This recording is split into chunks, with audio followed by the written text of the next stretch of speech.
Les médecins formés au Québec devront travailler 5 ans au public. Le gouvernement Legault obligera les médecins formés au Québec, omnipraticiens ou spécialistes, à pratiquer dans le réseau public pendant les 5 premières années de leur carrière, sous peine d'importantes pénalités financières. Un projet de loi à cet effet a été déposé mardi après-midi, en cette dernière semaine de travaux à l'Assemblée nationale, par le ministre de la Santé, Christian Dubé.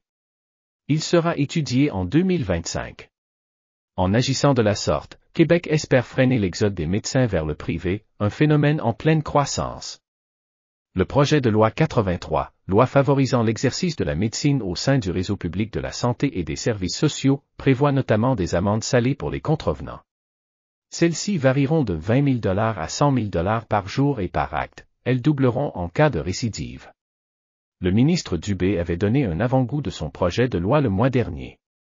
Il avait alors annoncé son intention d'obliger les nouveaux médecins à pratiquer dans le réseau public, sans préciser la durée de cette exigence.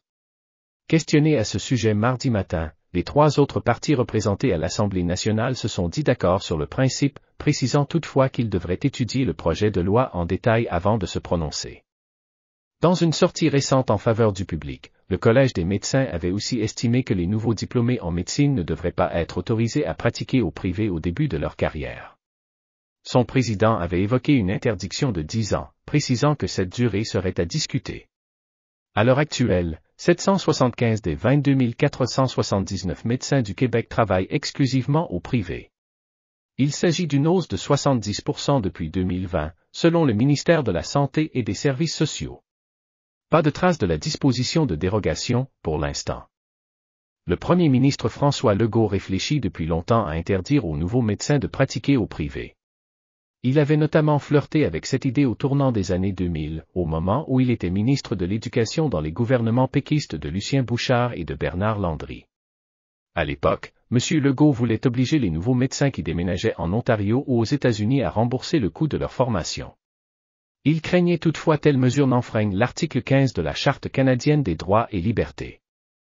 Le mois dernier, le Premier ministre a d'ailleurs laissé entendre à la période des questions au Salon Rouge que son gouvernement serait peut-être obligé de recourir de manière préventive à la disposition de dérogation pour arriver à ses fins. Or, cette clause de la Constitution canadienne n'est évoquée nulle part dans la pièce législative qu'a présentée Christian Dubé mardi. Pour cette première étape-là, on ne croit pas qu'on en a besoin, a confirmé le ministre en point de presse mardi après-midi. La formation d'un médecin coûte, en incluant la résidence, entre 435 000 $ et 790 000 $ aux contribuables québécois. Pour cette raison, M. Dubé estime que la population serait en droit de s'attendre à ce que les nouveaux diplômés pratiquent un certain temps dans le réseau public après leurs études. Le ministre n'a toutefois pas précisé mardi si les étudiants actuels seront touchés par la mesure ou si celle-ci s'appliquera uniquement aux prochaines cohortes. La question pourra être débattue en commission parlementaire, a-t-il indiqué. Le dépôt du projet de loi du ministre Dubé survient au surlendemain de l'entrée en fonction de l'Agence Santé Québec, dont la direction a été confiée à 2 entrepreneurs issus du secteur privé, Geneviève Biron, présidente et chef de la direction, et Christiane Germain, présidente du conseil d'administration.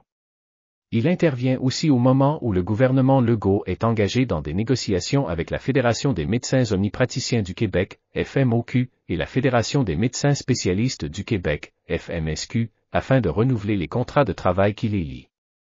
La FMOQ, Fédération des médecins omnipraticiens du Québec, a d'ailleurs réagi en fin d'après-midi, mardi, pour remettre en question l'ajout de contraintes supplémentaires tout en réitérant, sans détour qu'elle était d'abord et avant tout en faveur d'un système de santé publique, fort, accessible et universel.